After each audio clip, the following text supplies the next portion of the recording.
વડાપ્રધાન નરેન્દ્ર મોદીએ પૂછ્યું, આ બધું કેવી રીતે થયું? અમદાવાદ વિમાન દુર્ઘટનામાં રામ રાખે તેને કોણ ચાખે એ કહેવત સાર્થક થઈ છે, કેમ કે 250થી વધુ મુસાફરોના મૃત્યુ થયા છે. હું હોસ્ટેલના ગ્રાઉન્ડ ફ્લોર પર નીકળ્યો હતો, કેમ કે થોડીક જગ્યા હતી. વિમાનનો દરવાજો તૂટ્યો, ત્યાં થોડી જગ્યા જોઈ મેં એટલે નીકળવાનો પ્રયત્ન કર્યો અને હું નીકળી ગયો હતો.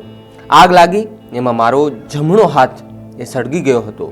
આ પછી મને એમ્બ્યુલન્સમાં અહીં લઈને હોસ્પિટલ લઈને આવવામાં આવ્યું. અહીં સારી સારવાર મારી કરવામાં આવે છે. અમદાવાદની આ કરુણ ઘટના સૌ કોઈને યાદ રહી જશે, કારણ કે જે દ્રશ્યો સામે આવી રહ્યા હતા એ ખૂબ જ કરુણ દ્રશ્યો હતા. ને કહેવત છે ને કે રામ રાખે તેને કોણ ચાખે, સારા કર્મોનું ફળ સારું મળતું હોય છે.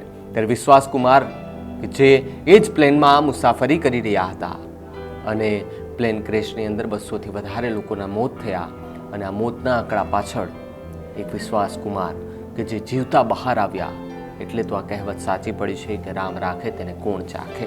કારણ કે જે પ્લેન દુર્ઘટનાના 24 કલાક બાદ પણ હજી ઘણા બધા એવા અવશેષો છે કે જે મળી રહ્યા છે. અનેક એવા પરિવારજનો છે કે પોતાના સ્વજનોને શોધી રહ્યા છે. હોસ્પિટલથી લઈને ઘટના સ્થળે ધક્કાઓ ખાઈ રહ્યા છે કે અમારા પરિવારજનો ક્યાં છે. નીચે ચાની લારીઓ ચલાવતા લોકો પણ મિસિંગ છે, ગાયબ છે, ગુમ થયેલા છે. તેના અવશેષો મળ્યા છે કે કેમ, તેની ભાળ સંભાળ કોણ લઈ રહ્યું છે કે કેમ, હજુ સુધી કોઈને નથી ખબર. ત્યારે વડાપ્રધાન નરેન્દ્ર મોદી પણ ઘટના સ્થળની મુલાકાત લેવા અને જે લોકો ગંભીર રીતે ઘવાયા હતા, ઘાયલ થયા હતા, જેમની સારવાર ચાલી રહી છે, તેમને મળવાના ખબર અંતર પૂછવા અને માહિતી મેળવવા માટે એ અમદાવાદ આવ્યા હતા. અમદાવાદ પહોંચતાની સાથે જ તેમણે ઘટના સ્થળની મુલાકાત લીધી. ત્યારબાદ અમદાવાદની સિવિલ હોસ્પિટલ ખાતે પહોંચ્યા. ત્યાં સારવાર લઈ રહેલા વિશ્વાસ કુમારને પણ મળ્યા અને એમના કાનમાં એમણે શું વાત કહી હતી કે આ બધું કેવી રીતે થયું અને કાનમાં શું અંગત વાત કરી એ વિશ્વાસ કુમારને ખબર.